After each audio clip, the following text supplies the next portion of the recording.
The grays are biologic suits. They're meat suits. Where the demons, they can go into these meat suits, inhabit them, possess them, and walk around.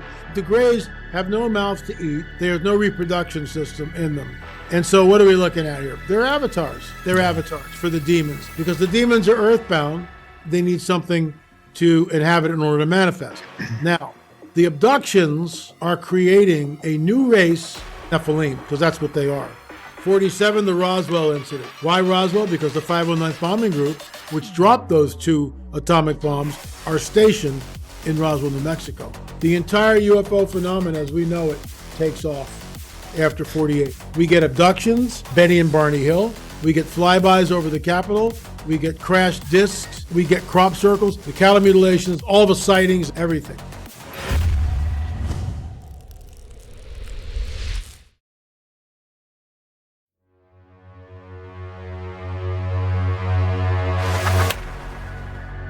I think we all get the feeling that something just isn't right in the world.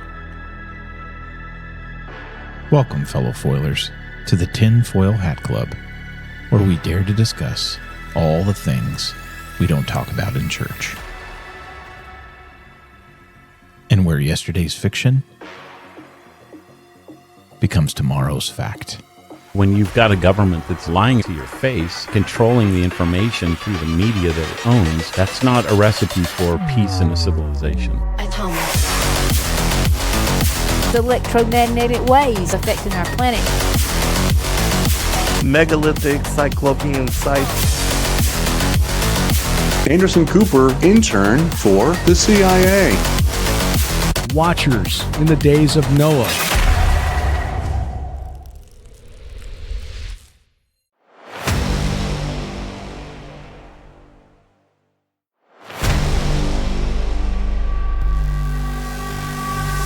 Well, hello and welcome to the Tinfoil Hat Club. I'm Kyle. And I'm Ben.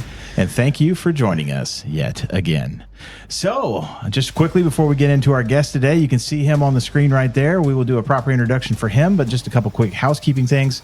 If you are joining us live on Rumble, YouTube, or our website, thetfhc.com, you can drop your comments in the chat and we will see those and we will try to get to some of those if we have time. I know that LA has a short window of time today, so we're going to try to get to everything we can as quickly as we can.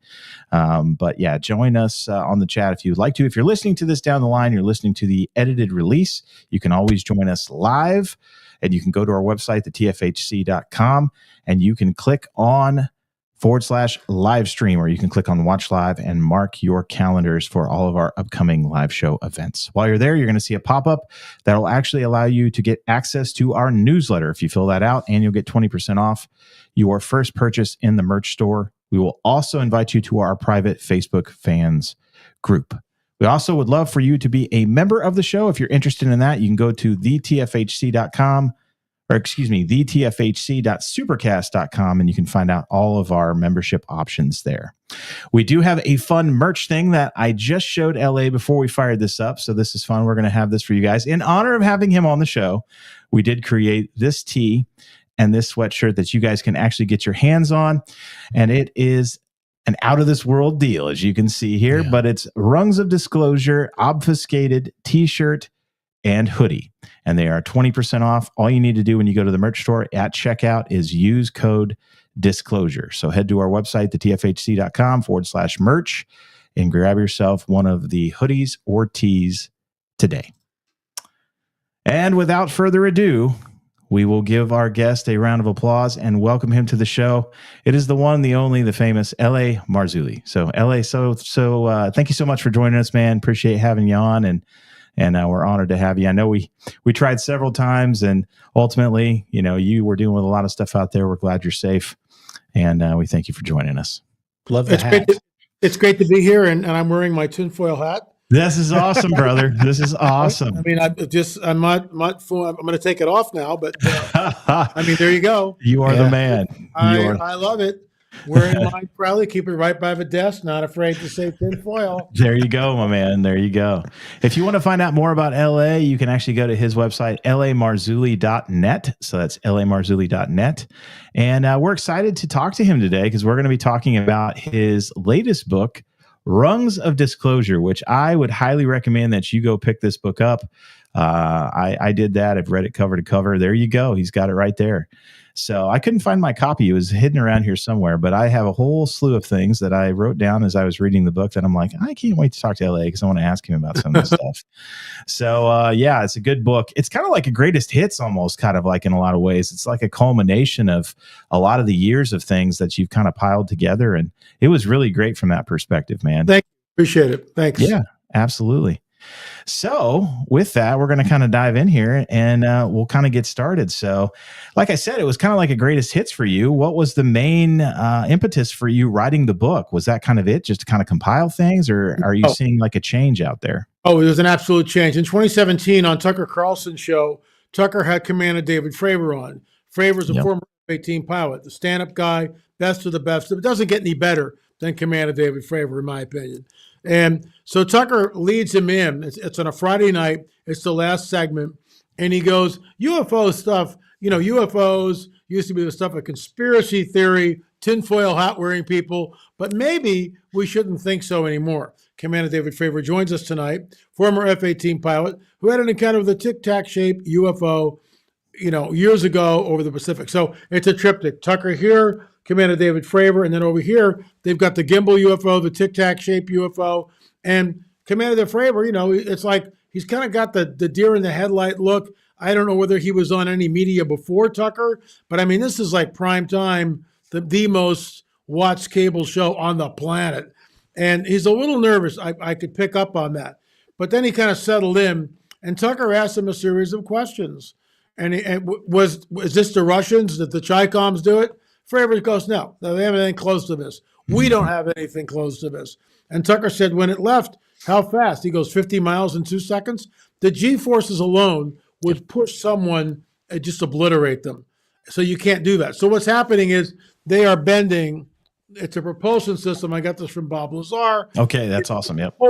It's pulling the craft. It's a gravity wave which pulls the craft, which bends space and time as we know. It's the only way this thing's going to work. Finally, Tucker asked the $64,000 question. In your opinion, what was this? And Commander David Fravor looks right at the camera and says, whatever this was not from this earth. I about fall out of my chair. I go, oh my gosh, it's disclosure. They've just told us this isn't George Norian. I've been on George's show, I don't know, 50 times in the last 20 years, something like that, whatever. It's not coast to coast. It's not some, far off, podcast. This is Tucker Carlson. And it's the first rung on the ladder of disclosure, Commander David Fravor. And then from there, we're up on the 19th rung. The book only has 17, but that's why it's an interactive book. When you go to rungsofdisclosure.com, you can see me. I'm actually at Prophecy Watchers a while back, maybe a year ago, talking about Rungs of Disclosure and giving a formal lecture. It's a 3-camera shoot professionally done by Prophecy Watchers. They've let me use it. It's on rungsofdisclosure.com, as well as number 18 and number 19 on the rung, which of course didn't make it in the book because the book came out in October. So we have 2 more rungs on the ladder of disclosure going up. The last one was Jake Barber on the News Nation interview, where he talks about moving the egg-shaped craft with a helicopter, and then this entity comes at him, and then in him. The entity comes into him. Oh, and it's a female, and it's loving and wonderful, and he feels all this. And I've told him, Jake, you need to talk to me, bro. Off camera, but you need to talk to me because what's inside you don't want that. Trust me, you don't want to be living with this thing. And exactly. Get it out, but you've got to want it out. Yeah, so I remember one of the things that I was reading in the book, I do believe you got into some of that with the Fravor and Elizondo and some of these guys that have come forward, Gorish or Gresh or whatever his name was. I've probably mispronouncing that, but do you think, thank you. Do you feel like, and I think you kind of had commented about this in one space in the book, that some of these guys have been deliberately put out there to kind of do the disclosure to warm us up to the idea? It's kind of hit and miss, right? You don't know. We don't know. I don't know what we're looking at. But everybody's military for the most part. Everybody's military, ex-military. Luis Elizondo, stand-up guy, best of the best. I mean, he was head of ATIP, Advanced Aeronautical Threat Identification Program. He's risking everything to come on the record. Same thing with Christopher Mellon. I mean, these guys are all involved in some sort of military capacity on some level. David Grush is a whistleblower. Barber, helicopter pilot. I mean, so it's all military. And, I sat down with a 3-star from one of the branches of military. So, and I asked him a bunch of questions. I said, what about Roswell? Didn't know anything about it. What about Area 51? Have you ever been in Area 51? Didn't know anything about it. What about crash retrieval program? Didn't know anything about it. The bottom line is this. This is so compartmentalized that if you don't have a need to know, then you don't need to know. And I'm not being glib here, but that's where it's at. This thing is so buried, and this is why Anna Paulina Luna stands up, what was it, last week, and goes, we're going to get to the bottom of JFK, RFK, Martin Luther King, the whole UFO thing, 9/11, the COVID stuff, and everybody's going, yay! Well, the question is, they've got 2 years to do it before the midterms, and they better make hay while the sun shines. They really got to push this thing, because already the blowback, is happening. Yeah. Well, Musk is an elected official. Well, let me ask you something. Do you have a problem with the fact that he found almost $5 trillion unaccounted for? $5 trillion. You know what a trillion is? I can't get my head around that. Yeah, right. Yeah. Because 999 million becomes 1 billion. All right? And then 999 billion become 1 trillion. The next number rolls it over. Can you get your head around that? I know I can't. Yeah, and all you got to do, no problem. You need $1 million. Here you go. No one will ever know. No one will ever know, right? Yeah, right. How about 50 million? No one will ever know. No one will ever know. Yeah. And that's where we are. It's been shocking, and that's one of the things I did want to ask you, and we're already getting into that area, so thank you for segueing us there. Was about how things, when you wrote the book, to now that we've seen this amazing first, crazy paced first several weeks of the Trump administration, how far do you think that they're really going to go with this? Like, if you had to guess, what do you think, how far? As far as disclosure side? As far as I know, no president has ever been to Area 51. Yeah. Nobody. Now, Eisenhower goes missing for a day. The dentist visit. I believe there was a deal, a treaty signed at Holloman Air Force Base. Yeah. I can't prove that, but there's enough stuff that's come out over the decades. It seems like that's what happened. So now the treaty is over, and that treaty was they gave us the craft so we could back engineer them, enter Bob Lazar at Area 51 in S4, and I've been really close. I mean, you can't get in there. But I was at the Little Alien, and I met Bob Lazar. This is 94, 95. I actually met him and talked to him. I was doing interviews, and I met my first abductee there. This, I guess it's a long time ago when you think about it. Yeah. 30 years ago. And that became the nexus for the very first novel I wrote, Nephilim, The Truth Is Here. No one knows who's funding S4. Where does the money come? Black budget? Nobody knows where this thing. And this is the problem, because the American people, it's not by and for the American people. And the cover story is, this is national security. Well, you can make my dog a threat to national security. You guys just make it up as you go along. We need accountability. When David Grush stands up and tells Nancy Mace, Representative Nancy Mace, in the halls of Congress, and Grush is under oath. This is number, I think it's 15. Let me see. I think it's 15 on the ladder of disclosure. Page 119. Yeah, there you go. Told you, I took notes. Actually, it's actually 175. David Grush. Oh, okay, different spot. Chapter 16. And Grush looks right at her and says, we've retrieved biologics. Yeah. The pilots from the craft. And Nancy Mace follows up with the question, were these human or non-human biologics? What were they? And he looks right up at her, non-human biologics. Now, you would think with a statement like that my phone would be ringing off the hook, flatline. Right. Nobody cares.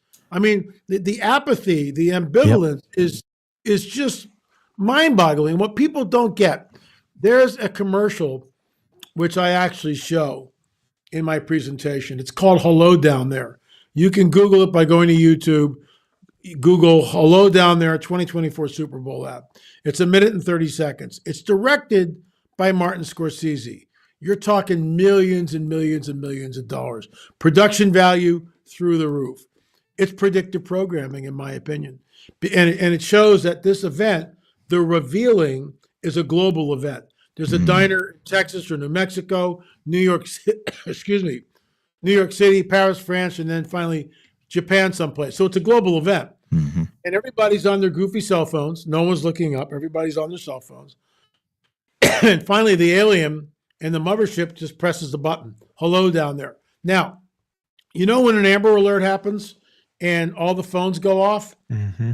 They already can do it. They're not making this stuff up. Everybody's phone globally, hello down there, and it's a group of grays are all waving. Everybody looks up. Above them are mile-wide craft over all the cities of the world. That, my friend, is predictive programming. The last rung on the ladder of disclosure in the book, the 17th rung, the end game. That's where I weigh in and say, this is what I think is going to happen. It's conjecture, but that's the last rung when we have full-blown disclosure. But since the book, as I mentioned, we're up to rung number 19, 2 more rungs, and the last one was Jake Barber on the News Nation interview. But the fact that Anna Paulina is saying that she's going to get, that Congress is going to get to the bottom, we're going to get some accountability. And Nancy Mace, not jokingly, by the way, she said, I want one of these bodies brought in right now. You know, basically, I want one of the bodies brought in to Congress. We need to look at this stuff. And she's right. We do. If this is going on, the American people, the people of the world, have a right to know. But here's the kicker. They're already spinning it. The Vatican is already spinning it. There's 2 books in my new library that I read. And it's the whole idea that we're being visited by extraterrestrials. We're not.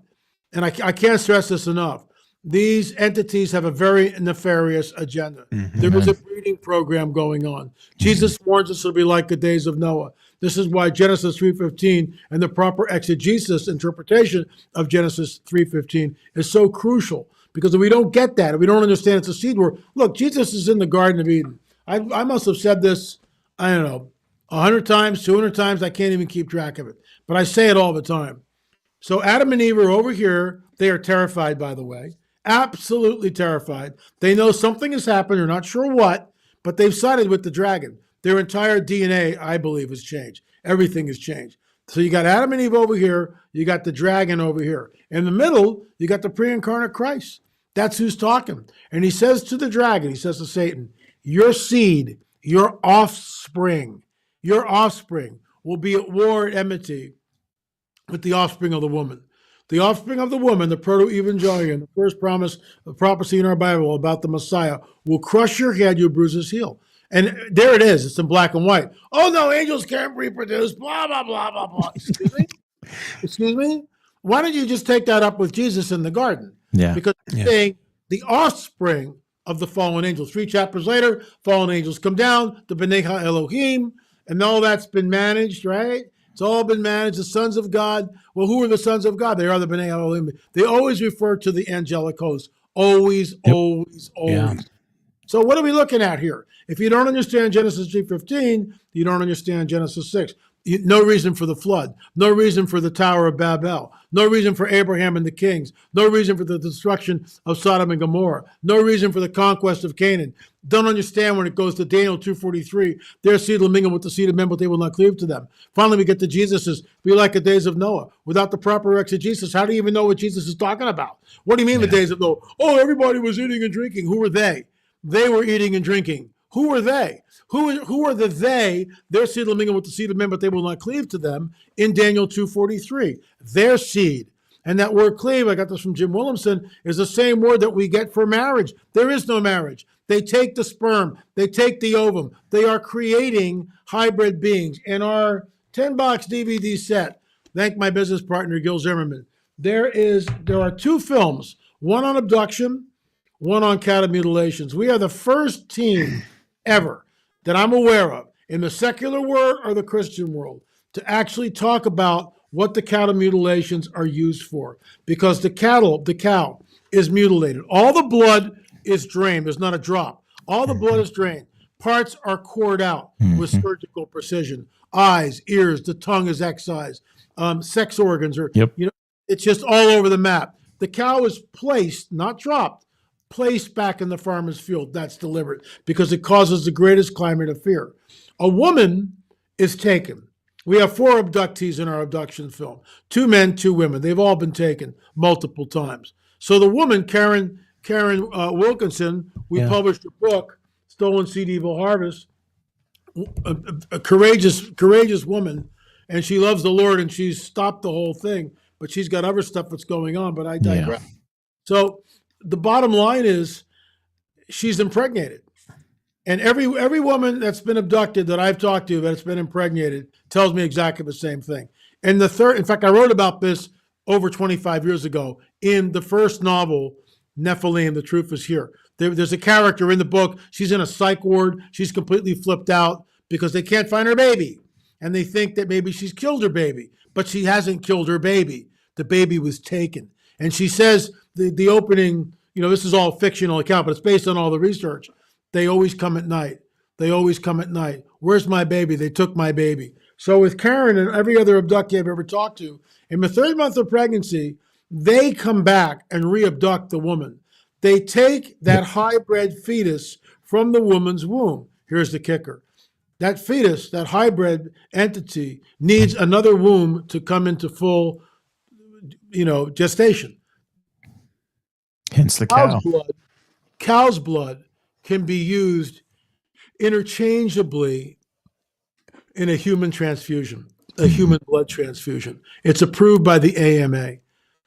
The cow's blood and the genetic material that are taken from the cow are used to create an artificial womb for the hybrid coming from that woman who was abducted and essentially raped and put into an artificial womb. I'm not making this up. I wish I was. We were fortunate enough to talk to Karen.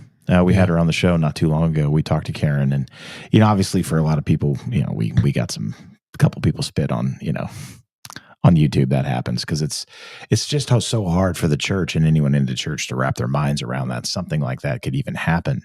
But unfortunately, it's like all this stuff. Oh, for years and years. I mean, like we're old enough. We remember if you tried to talk about this stuff back in the 80s and 90s, you were labeled as a complete and total nut job. Yeah. Right? I mean, they used to deny that Area 51 even existed when we were kids. Yeah. Let alone the fact they're like, yeah, we don't, you're nuts. You're just conspiracy theorists. And then we move forward to like the 90s and early 2000s. And they're like, yeah, we got it. So what? But yeah, we talked to Karen. And one of the other things too, that I want to kind of touch upon is, I think I read in there that like maybe the liver too is nutrient rich, and they're taking that a lot of the time to maybe help provide nutrients to the baby. But on page 119, one of the things that I had written down in my notes here with David Grush was that I think he might have mentioned at some point, or in the book in that particular area, he had mentioned that the UFO phenomena was interdimensional, which is, that to me, that should be front page news, like the bells going off, because now we've talked about not coming from Zeta Reticuli, which has been the long-standing Betty, Hill and Barney Hill, Betty and Barney, Hill story, the Zeta Reticuli. And even Bob, when he got to Area 51, they gave him this document, right? And they said, yeah, they're from Zeta Reticuli and da-da-da-da. But when we admit that they're interdimensional, now that's a game changer. It's a huge game changer. And actually, Anna Paulina Luna, in one of the clips I show when I'm presenting, she states that we need to listen to David Grush, because David Grush is stating that these are not extraterrestrial. They are, in fact, interdimensional beings. Look, Jesus warns us, even the elect would be deceived if that were possible. Mm-hmm. Men and women faint from fear from what is coming upon the earth, right? Paul adds that Satan, the dragon, comes with all signs and lying wonders. You put that in the cosmic blender. I mean, what do you think's going on? Yeah. What can change the entire planet in a nanosecond? What can create, this is my topic, by the way, at the Prophecy Watchers Conference coming up at the end of March. At the end of March, I'll be speaking twice. What creates a one world government and a one world religious system? How do we get there? How do we get there to a one world government and a one world? Oh, that's just metaphor. That's just allegory. Oh, really? No, it's not. No, they've been trying to do it for years. Yeah. Well, but this This is it right here. When Yep. these guys show up, everything changes. Yep. Everything as we know it changes. And that's how you create the one world government, the one world religious system. You say that, hey, we created all life on this planet. We genetically manipulated early man. We started the world's religions, started the world's civilizations. Now at this critical juncture, more than likely after a nuke goes off someplace, your space brothers, we've come back to usher mankind into a golden age. Let me read something. This is a tract that we give out when you buy anything. What is the truth? I want to thank my friend Brad Myers for creating it. This is channel information from the Pleiades, from someone who's claiming to be from the Pleiades. Mm-hmm. So here it is. There is a potential for many people to leave the planet in an afternoon. The people who leave the planet during a time of Earth changes do not fit here any longer, and they are stopping the harmony of the Earth. They've already explained away the rapture of the church. Do you understand that? From the other side of the aisle, from the New Age, from the channeled information, they're already explaining away the rapture of the church. Behold, I show you a mystery. We shall not all sleep, but we will be changed in a moment, in the twinkling of an eye. At the last trump, the trumpet will sound, but dead in Christ will rise first. We who are alive and remain will be caught up together with those in the clouds together to meet the Lord in the air. I mean, there it is right there. And the rapture, Darby did not invent the rapture. Hello. When people don't understand, it just drives me nuts. Darby had nothing to do with this. Yep. It's there in the biblical prophetic narrative. But what you've got to remember, when Augustine comes in and spiritualizes everything and changes everything, and then the common man no longer can even get the Bible for about 1,000 years, till Gutenberg. Oh, and by the way, Tyndale and many others are burned at the stake. Tyndale was burned at the stake for translating the Bible in English. So we didn't have access to it. But now this is where Darby comes in. Golly. And there's no internet when Darby's alive. Hello. So he's got the Bible and he can read it for himself. And he comes on to the 2 Thessalonians 4:16. Lord himself will descend from heaven with a shout, with the voice of the archangel, the trump of God. Dead in Christ will rise first. We who are alive and remain be caught up. Harpazo.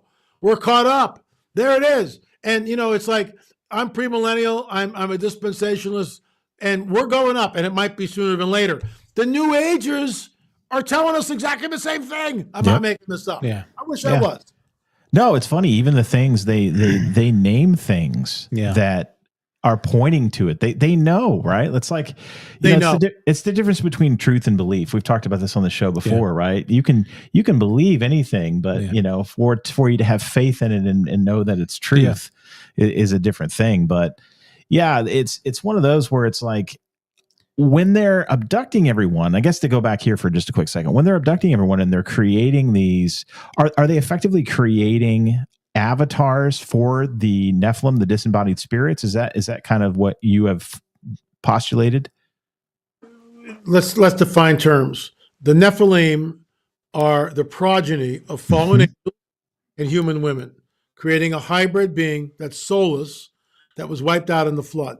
But then there's a second incursion. I wrote a whole book called Countermove, How the Nephilim Returned After the Flood. For the life of me, I don't understand why people just go around and around. Ham's wife carried the Nephilim gene, all this crazy stuff. Excuse me, it says right there. The Nephilim were on the earth in those days and also afterwards. I mean, there it is. So there are many incursions. And then Jesus warns us to be like the days of Noah. So the Nephilim, the disembodied spirits of the Nephilim, are earthbound. They wander the earth. They are the demons that have to inhabit something in order to manifest. A person, an animal, an object. Fallen angels don't need anything. They can't be destroyed. Demons can't be destroyed. But demons need a body to manifest. Fallen angel, they can appear as an angel of light. They can appear as a male or female. They can shapeshift into pretty much anything that they want. What's interesting are the grays are biologic suits. Karen and I have talked about this. Karen Wilkinson and I and other abductees have talked about it. The grays are biologic suits. They're meat suits where the demons can inhabit. They can go into these meat suits, inhabit them, possess them, and walk around. There's no way the grays have no mouths to eat. There's no reproduction system in them. And so what are we looking at here? They're avatars. They're avatars for the demons because the demons are earthbound and they need something to inhabit in order to manifest. Now, the abductions are creating a new race, Nephilim, because that's what they are. You go back 45, Hiroshima and Nagasaki, 2 atom bombs. 47, the Roswell incident. Why Roswell? Because the 509th Bombing Group, which dropped those 2 atomic bombs, are stationed in Roswell, New Mexico. 48, Israel becomes a nation. The entire UFO phenomenon, as we know it, takes off after 48. We get abductions, Betty and Barney Hill. We get flybys over the Capitol. We get crashed discs in other places besides Roswell. That's 47. We get crop circles. Everything just begins to accelerate from 48. The cattle mutilations, the crop circles, the abductions, all the sightings, the myriad of sightings, everything. So all these things are happening. The first generation of modern day Nephilim, new hybrids, looked more alien than human. Big black eyes, stringy blonde hair. They look very sick. The second generation is the black-eyed kids who look like kids but aren't, but they've got black eyes. They never get the eyes right. Why? Because the eyes are the windows to the soul. And you heard that first right here. The eyes are the windows to the soul, and these have no soul. The third generation, or the fourth generation, which is where we are now, they can pass. You can't tell. Unless the eyes shapeshift. How many times have we heard this? Or unless part of the face goes wonkers. So they have it pretty well down. They have it, Al Matthews, the testimony in our first DVD, in the 10-box DVD set, Al had an encounter with this woman who was a hybrid. There's no doubt about that. And hybrids are walking amongst us. That's the title of Dr. David Jacobs' book. Hybrids are walking amongst us. So the breeding program is ongoing. And you're not going to hear about this in church because most churches don't believe in the Genesis 3:15 narrative. So how can they possibly go there? There's no spiritual or scriptural underpinning for them to even get there because they've never understood the Genesis 3:15 narrative. And I want to thank my elder brother, Gary Stearman, for unpacking all of that on one of our Nephilim conferences that we did years ago. Yeah, I was getting ready to ask that question. Not anymore. He read my mind. I guess I got a question. Do you think AI is some sort of, they could use like AI as a, not really a meat suit, but just to be able to Interface? Yes, interface with people. There's a clip that I show at conferences, and it's over a year old. It's a pretty gal. She's probably 32, 33 years old, very articulate. And I run the clip. I just say, watch this. I don't say anything. Just watch this. And she's just talking, and she's very articulate. Like I said, very, very pretty gal and very articulate, very, very feminine. And when it's over, I let it run for about a minute and a half. I look at the audience and I go, what you just saw was 110% AI. That's not real. And you can't tell. And I can't tell. Yep. And this is problematic because we've crossed that Rubicon and you can't come back. Yeah. It's out. And now a human being, how can we be accountable for anything? You tell me. How can you be accountable when you don't know what's real and what's a fabrication? Yeah. Someone can take you, the dudes, and create the most vile, disgusting thing, have you mouthing it and saying it. And that's it. How do you get your reputation back? Yeah, you're trashed. Yeah. And this is where so he's got to come back soon. Because you can't fix this anymore. I was getting ready to ask, how soon? I literally just wrote down, how much time do we have left, LA? I'm not a date center, Yeah. but more likely next Wednesday. Now you look at everything though, and I'm like, you have to have the same view of it as we do. I would think. I don't want to put words in your mouth, and obviously want to hear your opinion. But when you look at all these things that we're doing, and the technological shift, and the exponential hockey stick, right, hockey curve that we're experiencing, it's just ridiculous. Yeah. So it's just how there can't be much time left on the clock. I agree. I mean, some of us look at 2025, and I deal with people that are just anti-dispensationalists, And that's fine. Believe what you want to believe. Yeah, right. And they never get there because they don't understand Israel. There was an article I commented on today. The church is Israel, the Vatican is Israel, the Catholic Church is Israel, the new Israel, and all that. Excuse me. Amos 9:14 and 15 says this, and this is Old Testament. This is an ancient prophet, and this has never happened in the history of the world till 1948. I will bring back the captives of my people, Israel. Check. They will build the waste cities and inhabit them. Check. They will plant vineyards and drink the wine from them. Check. They will also plant gardens and eat the fruit from them. Check. I will plant them in their land, and never again will they be plucked up out of the land I have given them, says the Lord your God. Now, if you're Augustine, that doesn't jibe with your theology. Well, that must be allegory. That's really not going to happen somehow. So we'll just forget about that. That's a Jewish book. Let's go away. So they never go there. Amos 9:14 and 15, never again to be plucked up. So right now there's a lull in the Middle East. Right now, nothing has changed. Nothing has changed. Yeah. The vitriol is through the roof. Mhm. The backroom deals are going on. Watch what happens in the late spring into summer, and then in summer and the fall. We could be right there. And I've always wondered about this. America is not mentioned in the Ezekiel 38-39 prophecy. Well, with this president that we have, with President Trump, he's not going to get involved in that. He'll help Israel. He'll arm Israel, but we're not there. We're the young lions who go, have you come to take spoil? It's exactly what he's going to say. Have you guys come to take spoil? And the whole thing with, the hostages and everything else, and I wrote about this and commented on it. It's never going to change. Never, never, never, never. It's never going to change until Jesus comes back. Yep. The vitriol, the hatred is endemic. It's there in the culture. The kids are taught this to hate the Jews from the time, they're in the cradle. That's never going to change. And when the Jews finally look on him whom they have pierced and mourn for him as an only son, because when he comes back, what does he do? He doesn't go to Walla Walla, Michigan. He goes to Jerusalem. Yeah. And that baby, and he lands on the Mount of Olives, and that baby splits in two. And by the breath of his mouth, the sharp sword comes out of his mouth, right? And he will rule the nations with a rod of iron. It's conjecture on my part. The armies of heaven ride with him on flying white horses, by the way. Those horses fly because we're coming down into the atmosphere, and I can't wait for that. Yeah, right. And the Lord told me those flying white horses are the Father's gift to you. What does every kid want, right? As a pony, right? So now we get a flying white horse. Are you kidding me? So he lands on the Mount of Olives. The thing splits in half. Israel, the Jews, look on him whom they have pierced. He's got the wounds. He's going to show them. They're going to know. And they mourn for him as an only son. And that's prophetic.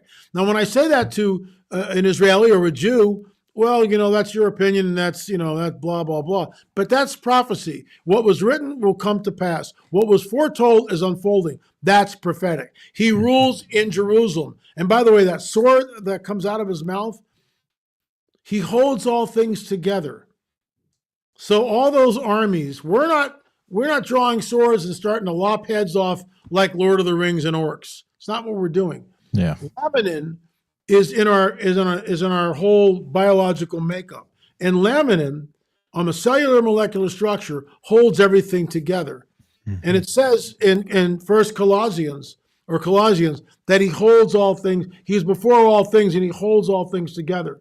Now, this is conjecture, but in my opinion, before he lands on the Mount of Olives, when he's coming down and those armies are there, he just undoes them. He just stops holding them together. That's the sword that comes out of his mouth. He just goes, you're undone. And they bleed out. They bleed out. And that's why the blood is up to a horse's bridle. Not that there's this huge battle, because we're not doing it. We're watching it. And all he does is he just goes, I get it. I created you. You have free will. That's fine. You sided with the Antichrist, Yep. the dragon. That's your business. No worries. But guess what? No more. I'm just going to stop holding you together. They all bleed out. There's your blood to a horse's bridle. Yeah. It's been amazing to me how often here lately we've had people on the show and how often we've talked about the minor prophets. Yeah. I know. It's like, we went all these years and like nobody ever really talked about any of the minor prophet books. I know. And now all of a sudden it's like Daniel, Amos. we should be going back and reading all this because it is becoming more and more relevant by the day. Yeah. Which I was going to ask you, as you're going around and you're talking to everyone, do you feel like this strong sense? Because I know we seemingly do, but you are out there and see a lot more people than we do. Do you feel like there's this strong remnant that's starting to wake up? And do you sense that as well? Well, there's definitely a remnant that's waking up. I'm like when I'm at the Prophecy Watchers conference. That's my tribe. That's our tribe. Yeah, for sure, man. But every conference this year that I'm going to and speaking at, people are waking up. There is a remnant. Look, there are 1,000 churches in the greater Los Angeles area. Yeah. In the last 20 years since I've been doing this full time, there's 30 films, 14 books. I've been invited to one church. You're not going to get a lot of invitations out there, dude. Wow. You're fishing in a rough pond out in LA, man. And then there's nothing in Malibu. They're all millennial. Yeah. So there is no millennium. And there you go. So with a guy like me, it's like, whoa. Yeah. They don't want to hear it. Do you feel like too that for years and years that there was and this goes back a long time when you start to dig into it, a deliberate, to use your term, obfuscation of the books of like Enoch, some of the Dead Sea Scrolls stuff that we found? Absolutely. Here's the deal. If you want to control the Christian narrative, you do it just the way they poisoned the college system. Harvard and Yale used to be bastions of Christian thought. Now they're bastions of perversity. That's right. But they are. You go there straight in the fall, you come out gay in the spring. That's just how it works. Yeah, that's very true, unfortunately. Yeah, and that's where we are. They used to be bastions of Christian thought. So what you do is you usurp the idea of the seed war. You never teach your pastors the seed war. So they know. You never teach them that the millennial kingdom is a literal 1,000-year reign. So everyone comes out, they're all millennial. They don't believe that a 1,000-year reign of Jesus is ever going to happen. They have no idea of a Genesis 3:15 narrative. And you warn them, whatever you do, don't read the book of Enoch, even though it's found in the Dead Sea Scrolls. It's not applicable to you. Just stick with it. And so the pastor doesn't know. He doesn't know anything about spiritual warfare for the most part. Now, I'm painting with a broad brush here. Some pastors get that, but many do not. Yeah. Never read the book of Enoch, not realizing that the book of Jude quotes Enoch. If you're quoting something, that's part of your spirit man. You know that. That's who you are in order to quote. That's who. And by the way, Jude is Jesus' brother, conjecture. But that means that the scroll was probably hanging out in Jesus' house. And I'm just going to say, I'm being very glib here, that Jesus went, hey, Jude, check this out. You might want to reference this a little later. You're only going to get one chapter, okay? But I need you to put this in there. But here you go, Jude. I'm being tongue in cheek. But really, I mean, who knows, right? But you keep the book of Enoch away, which when you overlay the 6th chapter of the book of Enoch with the 6th chapter in Genesis, they're exactly the same. They read almost word for word. They're almost identical, except the sons of God are called what they really are, the fallen angels. Yeah. Everybody knows what they are. Yeah, it seems to have gone back pretty far, too, as I've been digging and kind of going into history on that front. But one last question for you, because I know you said you had about 45 minutes, and we want to be honorable of your time. Thank you. Mentioned absolutely. You had mentioned a contact that you had in the book called Osprey. Have you had anything new since you've written the this is smiling. This is good. Have you had anything new come from that contact that you feel comfortable to share? Well, anything he tells me is always confidential unless I ask him, can I publish this? And he'll say yes or no. We have a difference of opinion. He doesn't believe in the dispensational view like I do. So we go back and forth about this. See, there's peace. Look at Syria. I'm going, wait till this summer. We'll see what happens, right? So we don't know. I hold on to everything loosely. He was over there the day after October 7th. Oh. Mm. And he stayed for quite some time. Mm. So, he fed me all sorts of stuff, nothing top secret, nothing. Yeah. He's not, telling me anything that It's not a on the little news. digging is going to find out. Yeah. But I usually know before it hits the mainstream media. And, again, there's nothing top secret, or he's not compromising his security clearance. There's nothing like that. But because he's there or was there, he'll give me a very unique perspective because, he's been doing this forever, and he knows. I mean, he knows the mindset that's there. In fact, recently there was during one of the prisoner swaps, there was a 6-fingered fist on the banner in Gaza. And what most people don't understand, and here's the caveat. In no way am I saying that all of the people in Gaza are Nephilim. I'm not saying that. Let's get that straight. I'll say it again. The people in Gaza are human beings, okay? A little twisted maybe with their hatred of Israel, but they're human beings. They are not Nephilim. However, the city of Gaza was never taken by Joshua and Caleb. Never taken. And so it became a Nephilim stronghold. And I would posit to you that territorial spirit, which is over that area, is responsible. Still intact. Is still there. Yeah. So there was a banner in Gaza during the prisoner exchange, a 6-fingered fist. And then the verbiage was, "We are the flood." Now, what's that about? You tell me. Is that deliberate? Did somebody goof? Or do they know what's really going on? I think the latter. Yeah. Well, brother, we This was appreciate you great. coming on, man. I know it was a shorter talk for us, but we appreciate your time. And Do it thanks. again. You guys are great, and I'd love to come back on. And Yeah, man. fires Yeah. are done, and let's schedule something maybe for latter March or Yeah, April. man. No, that'd be great. We'd love to have you back Yeah. and dive into more. So Yeah. we appreciate it.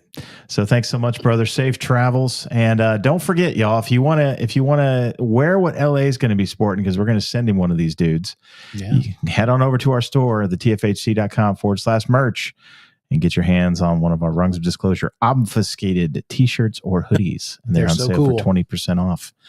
And if you're super cool, LA will tell you where you can get your tinfoil hat that he was rocking at the beginning of the show. So Karen Wilkinson gave me that. oh, did she? Okay. Yeah. She's a good egg. We want to reach back out to her. I know she's been going through some stuff and some surgeries and Pretty whatnot. So. prepared, guys. Don't forget rungsofdisclosure.com. It's an interactive website. You can get the book, get all of our DVDs. 14 books, 30 films.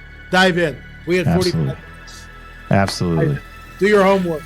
Yes, indeed. Do your homework and definitely get the book. It's well worth your time and your read for sure. It's going to open your eyes to a lot of things that we just touched the surface on today. So, All right. with that, we will bid you adieu until next time on The Foil. Take care, y'all. Bye. Bye. God bless.